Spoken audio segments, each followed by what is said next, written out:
നമസ്കാരം മാന്യ പ്രേക്ഷകരെ, വലിയ സ്നേഹ നമസ്കാരം. നോക്കൂ, നമ്മളൊക്കെ എപ്പോഴും കേൾക്കുന്ന ഒരു വലിയ സംഭവമാണ് അദാനി, ബൂർഷ അദാനി അംബാനി എന്നൊക്കെ പറഞ്ഞുകൊണ്ട് ഈ ഭാരതത്തിന്റെ പുത്രന്മാരെ അങ്ങനെ തന്നെ പറയേണ്ടതുണ്ട്. കാരണം ഇവിടെ ലുലു എന്ന് പറയുന്ന വലിയൊരു സൂപ്പർ മാർക്കറ്റ് അല്ല, ഹൈപ്പർ മാർക്കറ്റ് അല്ല, അതിന്റെ ഉടമയായിട്ടുള്ള യൂസഫ് അലിയെ വലിയ ഹലാലായിട്ടുള്ള വലിയ ഇവിടുത്തെ എന്താ പറയാ അന്നം തരുന്ന വലിയൊരു മുതലാളിയായി കാണുമ്പോൾ ഈ അദാനിയെയും അംബാനിയെയും ഒക്കെ ഇകഴ്ത്തി കാണിക്കാൻ വേണ്ടി ഇവിടെ കാണിക്കുന്ന ഒരു ഇരട്ടത്താപ്പ് എല്ലാ കാലത്തും നമ്മൾ കാണാറുണ്ട്.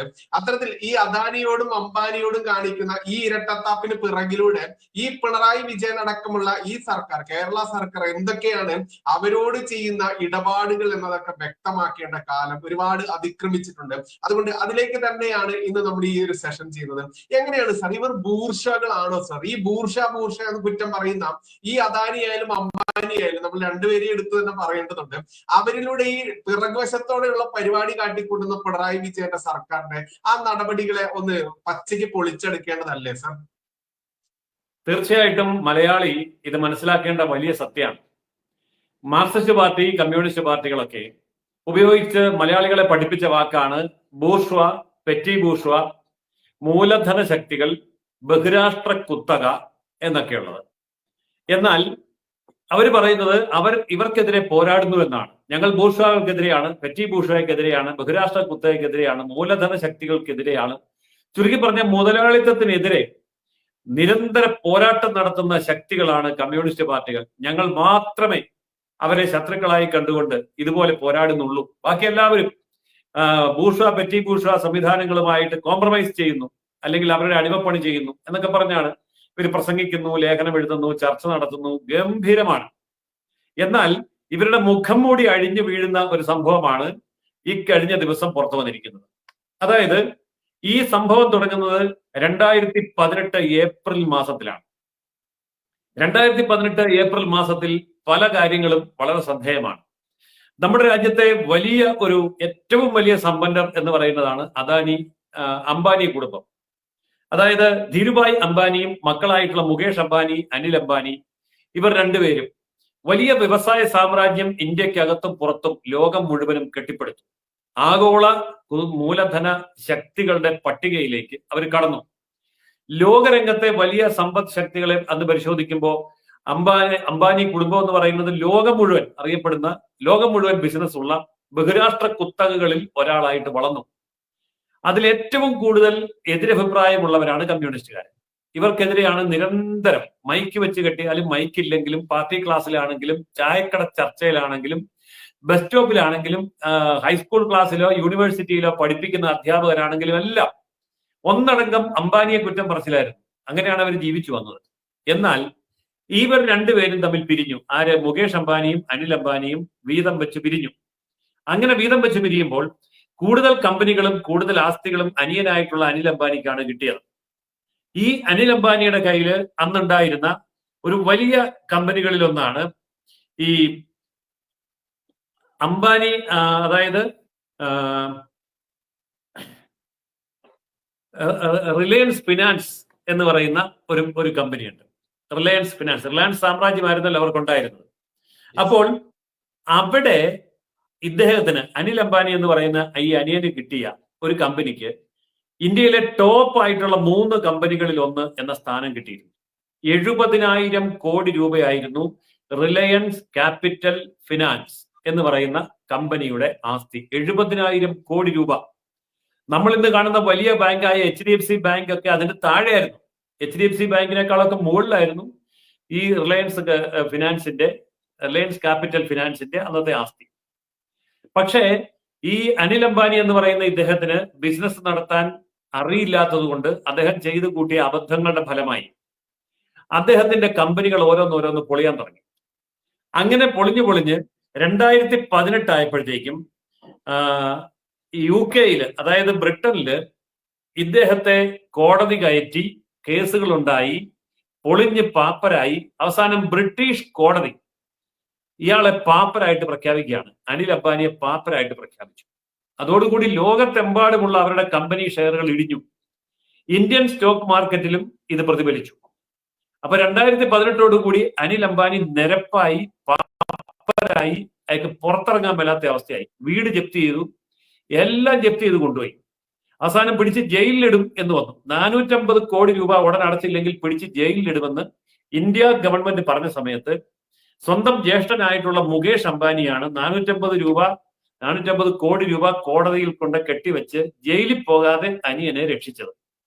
ഈ സംഭവം ഒന്നും രഹസ്യമല്ല. ഇതൊക്കെ അന്ന് വലിയ തലക്കെട്ടാണ്.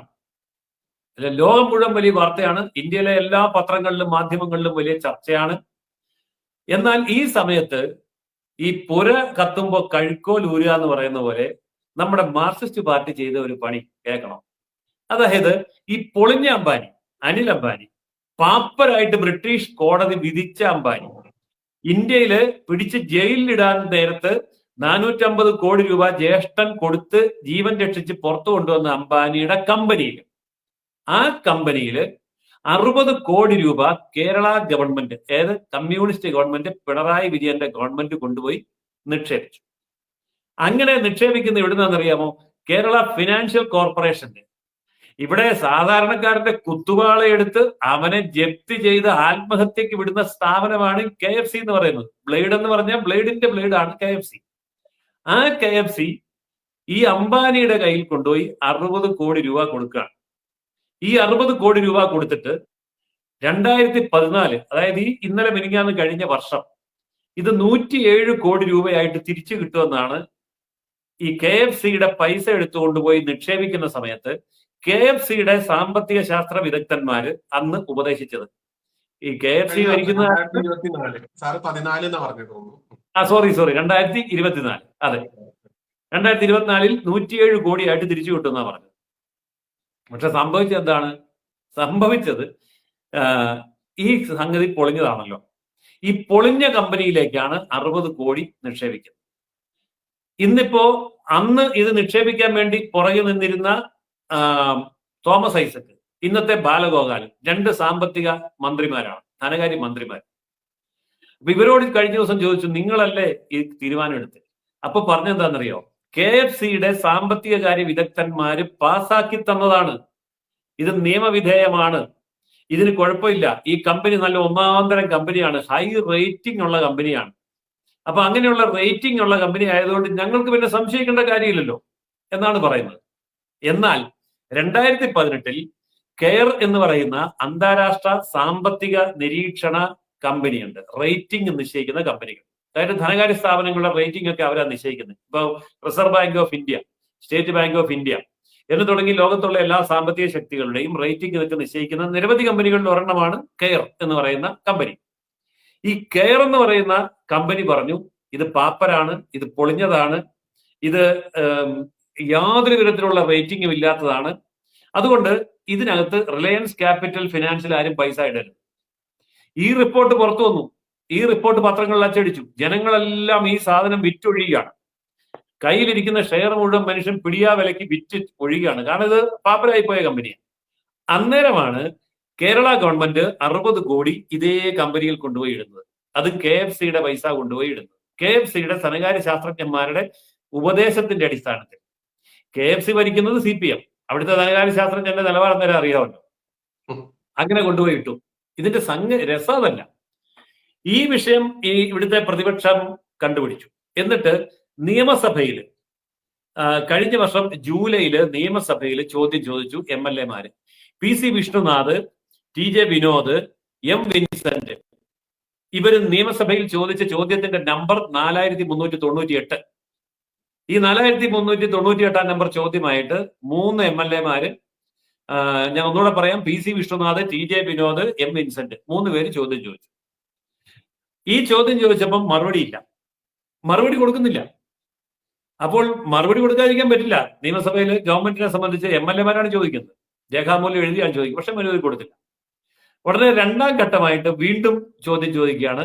K Babu, AP Anilkumar, IC Balakrishnan, ഈ 3 MLA മാര് വീണ്ടും ഇതേ ചോദ്യം ചോദിച്ചു. അപ്പോഴേക്കും കുറച്ച് നാൾ കഴിഞ്ഞു. ആ ചോദ്യത്തിന്റെ നമ്പർ 4400 നമ്പർ ചോദ്യമായിട്ട് അവർ ചോദിച്ചു. അവർ ചോദിച്ച ഇതാണ്: ഈ അനിൽ അംബാനിയുടെ കമ്പനിയിൽ എത്ര രൂപ നിക്ഷേപിച്ചു, അതിന് എത്ര രൂപയാണ് പലിശ നിശ്ചയിച്ചിരിക്കുന്നത്, എത്ര രൂപ തിരിച്ചു കിട്ടി, എന്തെങ്കിലും തിരിച്ചു കിട്ടിയോ? ഇതാണ് ചോദ്യം. മറുപടിയില്ല. 6 മാസമായി മറുപടി കൊടുത്തില്ല. അങ്ങനെ മറുപടി കൊടുക്കാതെ മുന്നോട്ട് പോയി അവസാനം ഇപ്പോഴത്തെ പ്രതിപക്ഷ നേതാവ് വി ഡി സതീശൻ ഈ കാര്യങ്ങൾ പത്രസമ്മേളനം വിളിച്ച് പ്രഖ്യാപിച്ചു. ഇത് തട്ടിപ്പാണ്. കേരള ഗവൺമെന്റിന് കിട്ടേണ്ട തുക, അതായത് അങ്ങോട്ടിട്ടത് 60 കോടി, ഇത്രയും വർഷങ്ങൾക്ക് ശേഷം തിരിച്ചു കിട്ടേണ്ടത് 108 കോടി, 109 കോടി തിരിച്ചു കിട്ടണം. അതിൽ 7 കോടി രൂപ തിരിച്ചു കിട്ടിയെന്ന് ഇവർ സമ്മതിച്ചു. എന്ന് പറഞ്ഞാൽ അതിന്റെ അർത്ഥം 101 കോടി രൂപ പോയി, നഷ്ടപ്പെട്ടു. പാപ്പരായ കമ്പനിയാണ്. അപ്പോ കമ്പനി പാപ്പരായ സമയത്ത്, ഇതിന്റെ ലിക്വിഡേറ്റ് ചെയ്യുന്ന സമയത്ത് ഇവർക്ക് കിട്ടിയത് 7 കോടി രൂപ, 101 കോടി രൂപ പോയി. ഇതാണ് സംഭവിച്ചത്. എന്നാൽ ഇതിന്റെ രസം അതല്ല. 2018-ലും 2019-ലും KFCയുടെ വാർഷിക റിപ്പോർട്ട് അച്ചടിച്ച് പ്രസിദ്ധീകരിച്ചിട്ടുണ്ട്. അതിന്റെ ഷെയർ ഹോൾഡേഴ്സിന് ഇത് കിട്ടും.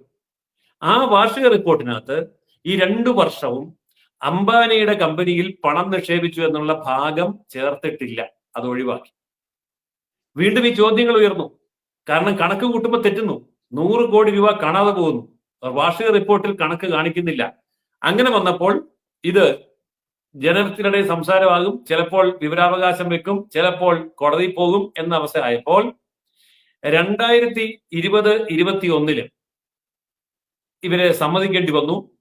ഇത് പൈസ ഇട്ടിട്ടുണ്ട്, ഇത്ര രൂപയാണ് കൊടുത്തത്, ഇത്ര രൂപ, അതായത് 60 കോടിയാണ് കൊടുത്തത്, 109 കോടി കിട്ടുമെന്നാണ് പറഞ്ഞത്, കിട്ടിയത് ആകെ 7 കോടിയേ ഉള്ളൂ, ബാക്കി മുഴുവൻ നഷ്ടപ്പെട്ടു എന്ന് പറയേണ്ടി വന്നു.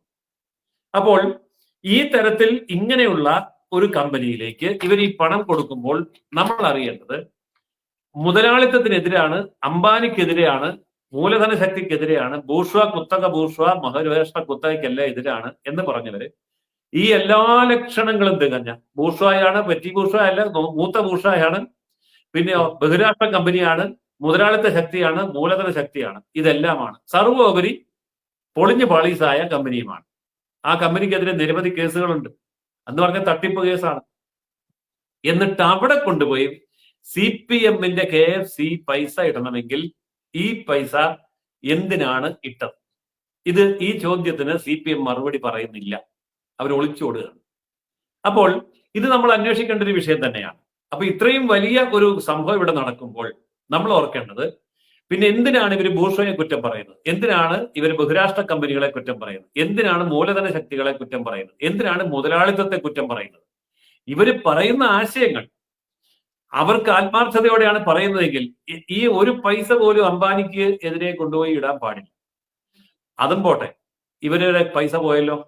പൈസ പോയി കഴിഞ്ഞാൽ എന്താ ചെയ്യേണ്ടത്? ഞങ്ങളുടെ കയ്യിൽ നിന്ന് സാമ്പത്തികം വാങ്ങിച്ച് തട്ടിപ്പ് നടത്തി, ഇവനെ പിടിച്ച് അകത്തിടണം എന്ന് പറഞ്ഞൊരു കേസ് കൊടുക്കണ്ടേ? ഇന്നേ നിമിഷം വരെ അനിൽ അംബാനിക്കെതിരെ, ആ കമ്പനിക്കെതിരെ കേസ് കൊടുത്തിട്ടില്ല. അപ്പോൾ എന്താണ് CPM-ഉം അംബാനിയും തമ്മിലുള്ള ബന്ധം? ഇത് നമ്മൾ ഇഴപിരിച്ച് ചർച്ച ചെയ്യേണ്ട വിഷയമാണ്.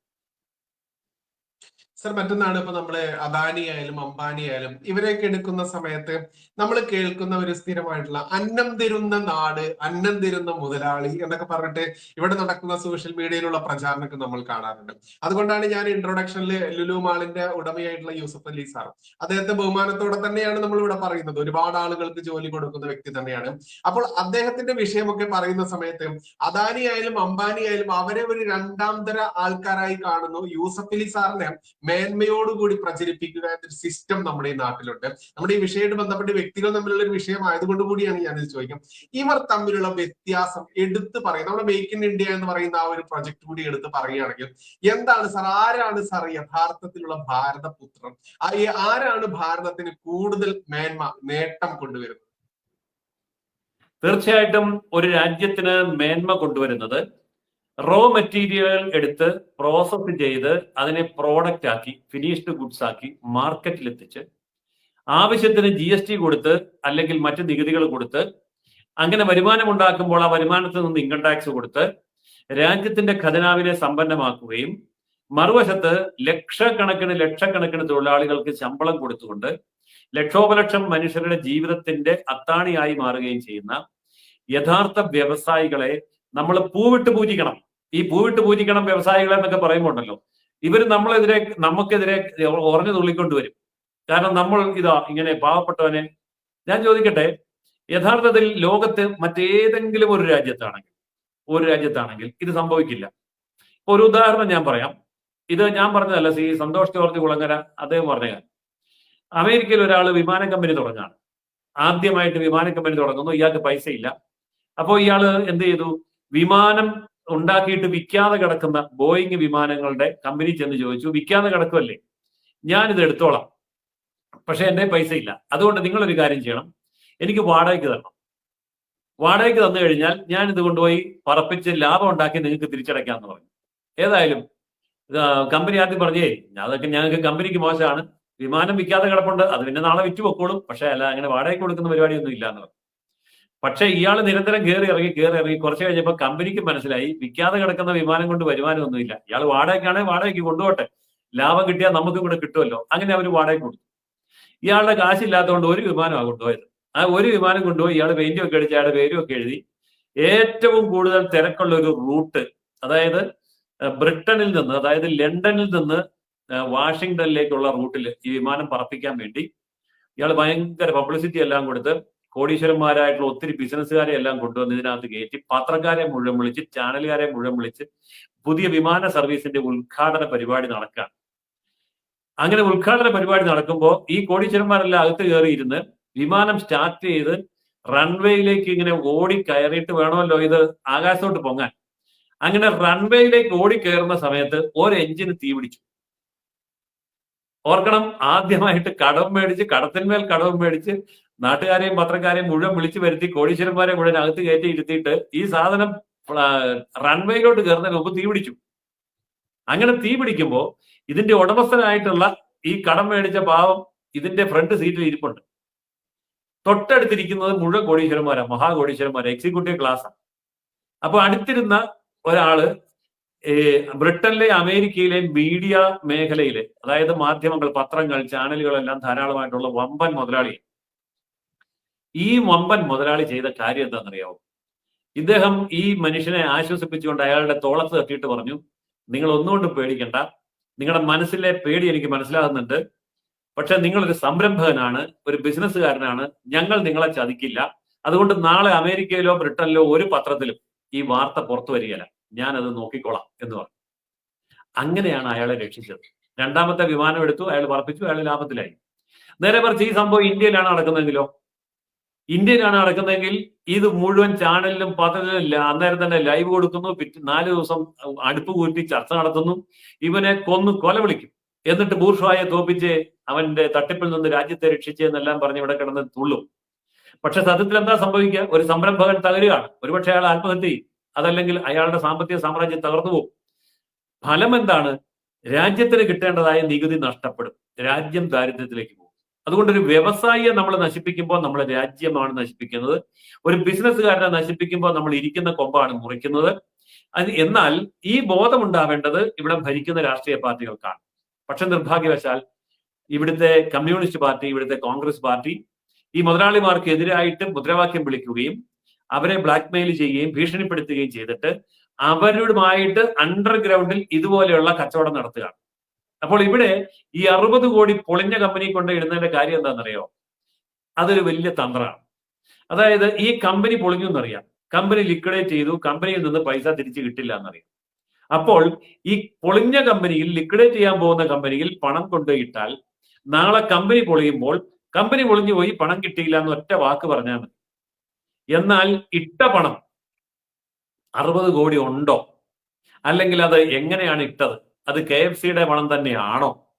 ഇത് ആരുടെ അക്കൗണ്ടിലേക്കാണ് പോയിരിക്കുന്നത്? ഇത്തരം യാതൊരു കാര്യവും പുറത്തു വിട്ടിട്ടില്ലല്ലോ. ഇവര് ചോദിച്ചാൽ മിണ്ടില്ലല്ലോ. നിയമസഭയിലെ 6 MLA രേഖാമൂലം എഴുതി കൊടുത്ത ചോദ്യത്തിന് മറുപടിയില്ലല്ലോ.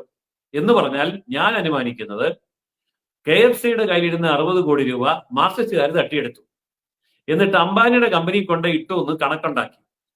അംബാനിയുടെ കമ്പനി പൊളിഞ്ഞതാണല്ലോ, അതുകൊണ്ട് തിരിച്ചു കിട്ടുകയല്ലോ, അതുകൊണ്ട് പൊളിഞ്ഞു പോയതുകൊണ്ട്, കമ്പനി പൊളിഞ്ഞു പോയതുകൊണ്ട് കാശ് പോയി എന്ന് പറഞ്ഞു. എന്റെ ബലമായ സംശയം ഇത് കമ്പനിയുടെ കയ്യിൽ എത്തിയിട്ടില്ല. CPM KFCയിൽ നിന്ന് ഈ പണം കൊണ്ടുപോയി ആവശ്യമുള്ള സഹാക്കന്മാരെല്ലാം കൂടെ വീതിച്ചെടുത്തു, എന്നിട്ട് അംബാനിയുടെ കമ്പനി കൊണ്ടിട്ടെന്ന് കള്ളക്കണക്ക് എഴുതി. അതുകൊണ്ടാണല്ലോ 6 MLA ചോദിച്ചിട്ടും 6 വർഷമായിട്ടും മിണ്ടുകലാത്തത്, ഇതിന്റെ കാര്യങ്ങൾ പുറത്തുവിടാത്തത്, അതിന്റെ വാർഷിക റിപ്പോർട്ടിനകത്ത് ചേർക്കാത്തത്, ഓഡിറ്റിംഗ് ഇല്ലാത്തത്. അപ്പോൾ ശരിക്കും പറഞ്ഞാൽ സർക്കാരിന്റെ പണം, നാട്ടുകാരുടെ പണം CPM-ലെ നേതാക്കന്മാര് കൊള്ളയടിച്ച് വീതിച്ചെടുക്കാൻ വേണ്ടി അംബാനിയെ അവിടെ ഉപയോഗിക്കുകയാണ് ചെയ്തത്. അപ്പോ അംബാനിക്ക് അതിനകത്ത് എന്തെങ്കിലും നക്കാപ്പിച്ച് കൊടുത്തിട്ടും കാണും. ഇതാണ് ഇവിടെ നടക്കുന്നതെന്ന് നമുക്ക് സംശയിക്കേണ്ടിയിരിക്കുന്നു. അതായത് കുത്തക മുതലാളിമാരുമായി ഒത്തുകളിച്ചുകൊണ്ട് രാജ്യത്തിന്റെ പണം കൊള്ളയടിച്ച് അത് മാർക്സിസ്റ്റ് പാർട്ടി നേതാക്കന്മാര് വീതിച്ചെടുക്കുന്ന ബൂർഷ്വ അല്ലെങ്കിൽ കുത്തക മുതലാളിത്ത കമ്മ്യൂണിസ്റ്റ് നെക്സസ്, അവരുടെ കൂട്ടുകെട്ട്, അവിഹിത ബന്ധമാണ് ഈ ഒരു സംഭവത്തിലൂടെ പുറത്തു വരുന്നത്. എന്നാൽ നമ്മളിപ്പോൾ ചർച്ച ചെയ്തതുപോലെ ഇത്രയും കാര്യങ്ങൾ വ്യക്തമായി പച്ചയ്ക്ക് പറയാൻ എന്തുകൊണ്ടാണ് വി ഡി സതീശന് പറ്റിയല്ലാത്തത്? കാരണം വി ഡി സതീശൻ ഈ സാധനം കാണിച്ച് ഇവനെ വിരട്ടുവാണ്. ഞാൻ പത്രസമ്മേളനം നടത്തും, ഞാൻ പുറത്തു വിടും, ഞാൻ നിന്നെ നാറ്റിക്കും എന്ന് പറഞ്ഞ് വിരട്ടുമ്പം വി ഡി സതീശന് കിട്ടേണ്ടത് വി ഡി സതീശന് കിട്ടും. അങ്ങനെ വാദി ഹാപ്പി, പ്രതിയും ഹാപ്പി, നാട്ടുകാര് അൺഹാപ്പി. ഇതല്ലേ സംഭവിക്കുന്നത്? ഇതിനൊക്കെ മറയിടാൻ വേണ്ടി കുത്ത മുതലാളിക്കെതിരെ മുദ്രാവാക്യം വിളിക്കുക. നേരത്തെ ചോദിച്ച ചോദ്യത്തിന്റെ ഉത്തരത്തിലേക്ക് വരാം. യൂസഫ് അലിയും അംബാനിയും തമ്മിലുള്ള വ്യത്യാസം എന്താ? സിമ്പിളായിട്ട് അവന്റെ സ്വന്തം ആളാണ്. അംബാനി ഹിന്ദുവാണ്, അവനെ തകർക്കണം. ഇത്രയേ ഉള്ളൂ CPM-ന്റെ ലക്ഷ്യം. ഓക്കെ, മറ്റേതാണ് സാറ് ഇപ്പൊ അംബാനിയുടെയും അദാനിയുടെയൊക്കെ വിഷയം പേര് കേൾക്കുമ്പോഴേക്കും ഇവിടെ കമന്റുകൾ ഇങ്ങനെ വന്ന് നിറയുന്നുണ്ട്. പ്രത്യേക വിഭാഗക്കാരുടെ കമന്റാണ്. അതിൽ പറയുന്ന ഒന്നാണ് ഇതാണ്: കുത്തക മുതലാളിമാരായിട്ടുള്ള അംബാനിയുടെയും അദാനിയുടെയും കടങ്ങൾ എഴുതി തള്ളി സാധാരണക്കാരന്റെ നെഞ്ചത്തോട്ട് വലിയ കടങ്ങൾക്ക് ഈ കേന്ദ്ര സർക്കാർ അടിച്ചേൽപ്പിച്ചുകൊണ്ട് കേരളത്തെ നശിപ്പിക്കാം. ഇങ്ങനെ ഒരുപാട് വലിയ വലിയ കടിച്ചാപ്പൊട്ടാത്ത കാര്യങ്ങളാണ് വരുന്നത്. ഇതിൽ എത്രത്തോളം യാഥാർത്ഥ്യമുണ്ട് സാറേ? പെട്ടെന്ന് നോക്കിയാലും കാണുന്ന ഒരു കമന്റ് ആണല്ലോ. സാധാരണക്കാരായിട്ടുള്ള ജനങ്ങളിൽ നമ്മളത് പറയുകയാണ്, വ്യക്തമാക്കുകയാണെങ്കിൽ എങ്ങനെയായിരിക്കും സാർ പറയുന്നത്? അത് വളരെ നല്ല ഒരു ചോദ്യമാണ് ഇപ്പോൾ ബൈജു ചോദിച്ചത്. കടം എഴുതി തള്ളി. ഈ എഴുതി തള്ളി എന്ന് പറഞ്ഞാൽ അതിന്റെ അർത്ഥം എന്താണ്? ഉപേക്ഷിച്ചു എന്നല്ല. ഉപേക്ഷിച്ചു എന്ന് പറയുന്നത് വേവ് ഓഫ് ആണ്. എഴുതി തള്ളി എന്ന് പറഞ്ഞാൽ റൈറ്റ് ഓഫ് ആണ്. ഈ ദേശാഭിമാനി മാത്രം വായിക്കുന്നവർക്ക് പണ്ട് പറ്റിയ ഒരു കുഴപ്പമുണ്ട്. ഈ വിദേശത്ത് ഉള്ള യൂറോപ്പിലും ഗൾഫിലും ഒക്കെ ഉള്ള ഒരു പലഹാരത്തിന്റെ പേരാണ് ഹോട്ട് ഡോഗ്. അപ്പോ ഹോട്ട് എന്ന് പറഞ്ഞാൽ ചൂട്, ഡോഗ് എന്ന് പറഞ്ഞാൽ പട്ടി. അപ്പൊ ഹോട്ട് ഡോഗ് എന്ന് പറഞ്ഞാലോ ചൂട് പട്ടി. അപ്പൊ ഹോട്ട് ഡോഗ് തിന്നു, ഹോട്ട് ഡോഗ് തിന്നു എന്ന് പറഞ്ഞൊരു വാർത്ത ദേശാഭിമാനി പ്രസിദ്ധീകരിക്കുകയാണ്, ചൂട് പട്ടിയെ തിന്നു എന്ന്. അപ്പൊ ചൂട് പട്ടിയെ തിന്നു എന്ന് പറഞ്ഞ് ദേശാഭിമാനി വലിയ കോളമൊക്കെ അടിച്ച് വിട്ടിട്ട് പിറ്റേ ദിവസം മനുഷ്യന്മാരെല്ലാം കൂടെ ഇറങ്ങി ഇവനെ കളിയാക്കാൻ തുടങ്ങിയപ്പം അവസാനം തിരുത്തു കൊടുക്കേണ്ടി വന്നു. അയ്യോ, തെറ്റുപറ്റി, ഹോട്ട് ഡോഗ് എന്ന് പറയുന്നത് പട്ടിയല്ല, അതൊരു പലഹാരമാണ്, ക്ഷമിക്കണം. മനുഷ്യനെ വിഡ്ഢിയാക്കാൻ വേണ്ടി ഇതുപോലെ പറയുന്ന ഒരു കാര്യമാണ് എഴുതിത്തള്ളി. എഴുതുക, റൈറ്റ് ഓഫ് എന്ന് പറയും. റൈറ്റ് എന്ന് പറഞ്ഞാൽ എഴുതി, ഓഫ് എന്ന് പറഞ്ഞാൽ തള്ളി, റൈറ്റ് ഓഫ് എന്ന് പറഞ്ഞാൽ എഴുതിത്തള്ളി. അപ്പൊ ഇത് ഈ തലച്ചോറിനകത്ത് ചകിരിച്ചോറ് വെച്ചിരിക്കുന്ന ഇവിടുത്തെ സഖാക്കന്മാർക്ക് ഇത് കേട്ടാൽ മതി, അത് എഴുന്നള്ളിച്ചൊന്ന് നടക്കും. സത്യത്തിൽ എന്താണ് റൈറ്റ് ഓഫ്? റൈറ്റ് ഓഫ് എന്ന് പറയുന്നത് ഏതെങ്കിലും ഒരു ബാങ്കിൽ നിന്ന് ആരെങ്കിലും പണമെടുത്തു, അയാൾ അത് തിരിച്ചടയ്ക്കുന്നില്ല എന്ന് വന്നാൽ കേസാക്കും. അങ്ങനെ കേസാക്കാൻ വേണ്ടി ബാങ്കിന്റെ ലെഡ്ജറിൽ നിന്ന് ബാങ്ക് കോടതിയിലേക്ക് കൊടുക്കുന്ന കേസിന്റെ ലെഡ്ജറിലേക്ക് എഴുതി മാറ്റുന്നതിന്റെ പേരാണ് റൈറ്റ് ഓഫ് എന്ന് പറഞ്ഞാൽ. റൈറ്റ് ഓഫ് എന്ന് പറഞ്ഞാൽ കോടതിയിൽ കേസിലേക്ക് വിട്ടു. അങ്ങനെ കേസിലേക്ക് വിട്ടപ്പോൾ, റൈറ്റ് ഓഫ് ചെയ്തപ്പോൾ, ഇവിടെ വിജയ് മല്യ 14,600 കോടി രൂപ തിരിച്ചടക്കേണ്ടി വന്നു ഇന്ത്യയുടെ ഖജനാവിലേക്ക്. റൈറ്റ് ഓഫ് ആണ്. അതുപോലെ തന്നെ മറ്റ് പല കമ്പനികളും എല്ലാം കൂടി ചേർന്ന് 24,000-ലധികം കോടി രൂപ തിരിച്ചടക്കേണ്ടി വന്നു. അതായത് നേരത്തെ പറഞ്ഞിരുന്നല്ലോ, വിജയ് മല്യ, അതുപോലെ കുറെ മുതലാളിമാര് വിദേശത്തേക്ക് കൊണ്ടുപോയി, തട്ടിക്കൊണ്ടുപോയി എന്നൊക്കെ. ഇതൊക്കെ കോൺഗ്രസിന്റെ കാലത്ത് നടന്നതാണ്. ഇത് BJP-യുടെ കാലത്ത് നടന്ന കാര്യമല്ല. കോൺഗ്രസിന്റെ കാലത്ത് നടന്ന അത്തരം കാര്യങ്ങൾ BJP വന്നപ്പോൾ റൈറ്റ് ഓഫ് ചെയ്തു എന്ന് പറഞ്ഞാൽ എഴുതി തള്ളിയെന്ന് മലയാളം. സത്യത്തിൽ അത് എഴുതിയതും തള്ളിയതും എങ്ങോട്ടാണ്? കോടതിയിലേക്കാണ് എഴുതി തള്ളിയത്. കോടതിയിൽ നടപടി നടന്നു, ശിക്ഷിച്ചു.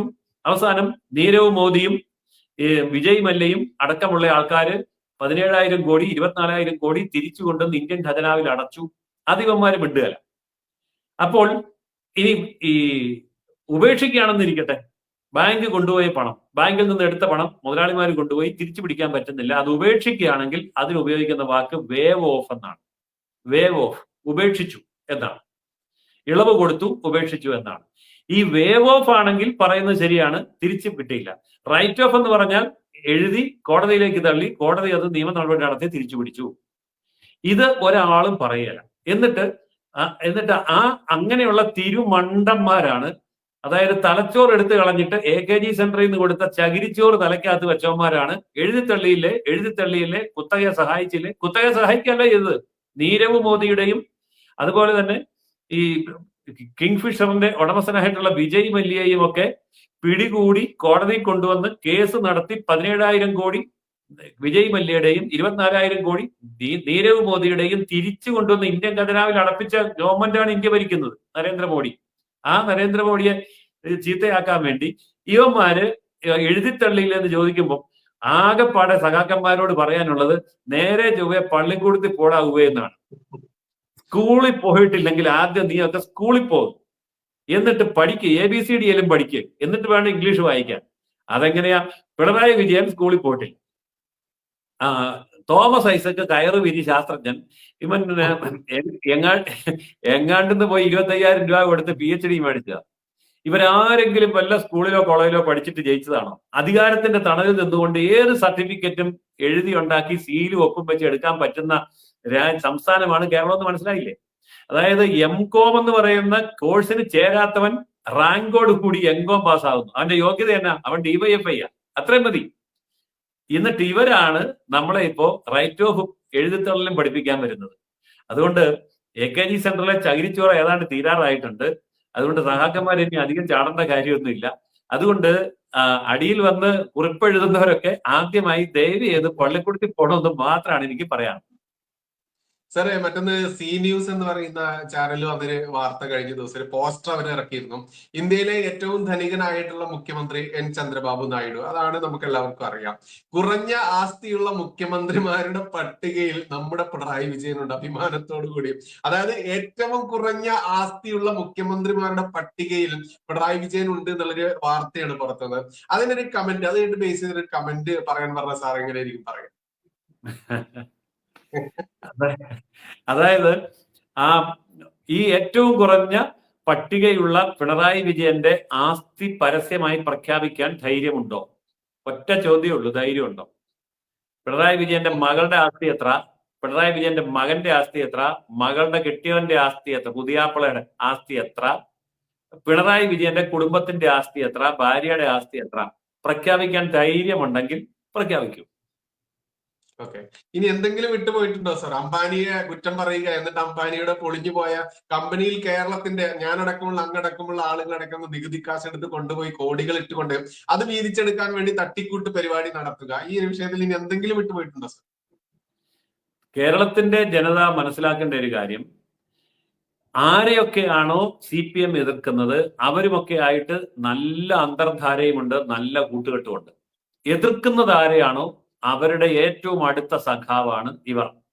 അതുകൊണ്ട് CPM ആരെ എതിർക്കുന്നു എന്ന് പറഞ്ഞാൽ CPM അവരുമായി ചങ്ങാത്തത്തിലാണ് എന്ന് തന്നെയാണ് മനസ്സിലാക്കേണ്ടത്. ആ ഒരു പോയിന്റാണ് മലയാളി മറക്കാതെ പഠിക്കേണ്ട ഒരു പാഠം.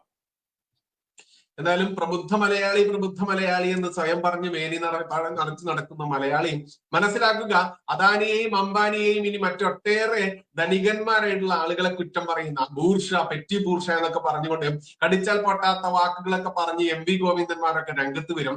ഇത്തരത്തിൽ പറയുന്ന ഇത്തരത്തിലുള്ള വലിയ ധനികന്മാർക്ക് പിറകിലൂടെ കൊണ്ടുപോയി ഞങ്ങൾ ഇത്ര കോടി കൊടുത്തെന്ന് പറഞ്ഞ് കേരളീയന്റെ മലയാളിയുടെ പണം കൊടുത്തുകൊണ്ട് അത് കട്ടെടുത്ത് വീട്ടിലേക്ക് കൊണ്ടുപോയി അവനവന്റെ പോക്കറ്റും വയറും തീർപ്പിക്കുന്ന വർഗങ്ങളാണ്, നാട്ടുകാരെ പറ്റിച്ചുകൊണ്ട് നടക്കുന്നവരാണ് ഇവരെയൊക്കെ കുറ്റം പറഞ്ഞ് നടക്കുന്നതെന്ന് ഇനിയെങ്കിലും മനസ്സിലാക്കുക.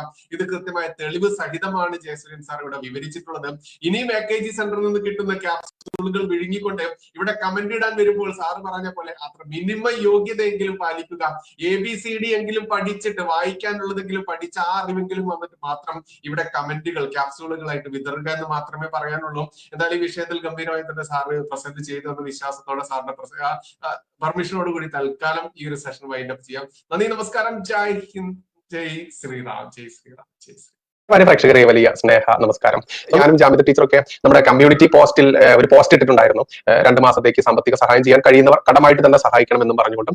പക്ഷേ അതിലേക്ക് ഒരുപാട് ആളുകൾ കടമായിട്ടല്ലാതെ തന്നെ നമ്മളോടുള്ള സ്നേഹം കൊണ്ടും നമ്മളോടുള്ള ആത്മാർത്ഥത കൊണ്ടും സഹായിക്കാൻ വേണ്ടി തന്നെ ഒരുപാട് ആളുകൾ മുന്നോട്ട് വരുന്നുണ്ട്. അപ്പോൾ നമ്മൾക്ക് ഈ ഒരു മേഖലയുമായി ബന്ധപ്പെട്ട് നമ്മൾ പ്രവർത്തിക്കൽ തുടങ്ങിയത് കൊണ്ട് തന്നെ നമ്മൾക്ക് ബന്ധുക്കളോ അതല്ലെങ്കിൽ സുഹൃത്തുക്കളോ ഇല്ല എന്നുള്ളതാണ് സത്യം. അത്തരത്തിൽ നമ്മുടെ ഈ ചാനൽ മേഖലയിലുള്ള അതല്ലെങ്കിൽ നമ്മളോട് സ്നേഹമുള്ള നമ്മുടെ സംഘബന്ധുക്കൾ തന്നെയാണ് നമ്മുടെ ബന്ധുക്കളും സുഹൃത്തുക്കളും. അതുകൊണ്ട് തന്നെയാണ് നമുക്ക് പുറത്ത് ഒരാളോട് ഒരു രൂപ കടം ചോദിക്കാനോ അതല്ലെങ്കിൽ ഒരു രൂപ സഹായിക്കണമെന്ന് പറയാനോ പറ്റാത്തത്. അതുകൊണ്ട് തന്നെയാണ് നമ്മൾ ഈ ചാനലിലൂടെ പല കാര്യങ്ങൾ നിങ്ങളുടെ മുമ്പിൽ അവതരിപ്പിക്കുന്നതും ആവശ്യപ്പെടുന്നതും. അതുകൊണ്ട് തന്നെ ഈ എന്ത് കാര്യമുണ്ടെങ്കിലും നിങ്ങളുമായിട്ട് മാത്രമേ നമ്മൾക്ക് ഇത് ഷെയർ ചെയ്യാനായിട്ട് ഉള്ളൂ എന്നതാണ് സത്യം. കാരണം നമ്മൾ ഈ ചാനൽ മേഖലയിലേക്ക് വന്നതുകൊണ്ട് തന്നെ നമ്മുടെ ബന്ധുക്കളായാലും നമ്മുടെ സുഹൃത്തുക്കളായാലും നാട്ടുകാരായാലും നിങ്ങൾക്ക് അറിയാലോ, പ്രത്യേകിച്ച് ഞാൻ ജീവിക്കുന്നതൊക്കെ പെറ്റ് വളർന്ന് ജീവിക്കുന്നത് മലപ്പുറം ജില്ലയിലാണ്, നിലമ്പൂർ സ്വദേശിയാണ്. അതുകൊണ്ട് തന്നെ എത്രത്തോളം ആയിരിക്കും ഇവരുടെയൊക്കെ ആ ഒരു ശത്രുത മനോഭാവം എന്നറിയാമല്ലോ. അതുകൊണ്ട് മാന്യ പ്രേക്ഷകർ തന്നെയാണ്, സംഘബന്ധുക്കൾ തന്നെയാണ് എന്റെ സുഹൃത്തുക്കൾ, എന്റെ ബന്ധുക്കൾ. അതുകൊണ്ട് എനിക്കൊരു തളർച്ച വന്നു കഴിഞ്ഞാൽ നിങ്ങളോട് മാത്രമാണ് അഭ്യർത്ഥിക്കുക. അപ്പോൾ ജാമിദ ടീച്ചറും തന്നെ എന്റെ ഒരു ബുദ്ധിമുട്ട് കണ്ടിട്ട് ടീച്ചറും കമ്മ്യൂണിറ്റി പോസ്റ്റ് ആയിട്ട് ഇട്ടിട്ടുണ്ടായിരുന്നു, ബൈജുവിനെ സഹായിക്കാൻ പറ്റുന്നവർ സഹായിക്കുക എന്ന് പറഞ്ഞിട്ട്. അപ്പൊ നമുക്ക് ചോദിക്കാനുള്ളത് നമ്മുടെ സുഹൃത്തുക്കളോടും ബന്ധുക്കളോടുമാണ്. എന്റെ സുഹൃത്തുക്കളും എന്റെ ബന്ധുക്കളും എന്റെ ചാനൽ പ്രേക്ഷകർ തന്നെയാണ്. അപ്പൊ അത് കണ്ടുകൊണ്ടാണ് ജാമിദ ടീച്ചറും കമ്മ്യൂണിറ്റിയിൽ ഒരു പോസ്റ്റ് ഇട്ടത്. അപ്പൊ ഇതിന്റെ ആദ്യ കമന്റ് ആയിട്ട് ഹെൽപ്പ് ചെയ്യാനുള്ള അക്കൗണ്ട് നമ്പറും ഡീറ്റെയിൽസും കൊടുക്കുന്നുണ്ട്. വീണ്ടും പറയാം, എനിക്ക് എന്റെ വ്യക്തമായുള്ള കാര്യങ്ങൾ, അത് സഹായമായാലും അപേക്ഷയായാലും എല്ലാം എനിക്ക് വെക്കാനുള്ളത് മാന്യ പ്രേക്ഷകർക്ക് മുൻപിലാണ്. കാരണം എന്റെ സുഹൃത്തുക്കളായാലും എന്റെ ബന്ധുക്കളായാലും അതെല്ലാം എന്റെ ഈ ചാനൽ പ്രേക്ഷകർ തന്നെയാണ്. അതിലേക്ക് എന്റെ ബന്ധുക്കളായാലും എന്റെ സുഹൃത്തുക്കളായാലും എന്നെ വിട്ടുപോയത് ഈ ഒരു പച്ചയായ യാഥാർത്ഥ്യങ്ങൾ പച്ചയ്ക്ക് പറയുന്നത് കൊണ്ട് തന്നെയാണ്. അതുകൊണ്ട് സഹായിക്കാൻ പറ്റുന്നവർ ആദ്യ കമന്റ് വാച്ച് ചെയ്യുക, ആദ്യം പിൻ ചെയ്ത് വെച്ച കമന്റ് നോക്കുക എന്ന് മാത്രം വീണ്ടും അഭ്യർത്ഥിച്ചുകൊള്ളട്ടെ. നന്ദി, നമസ്കാരം, ജയ് ഹിന്ദ്, ജയ് ശ്രീറാം.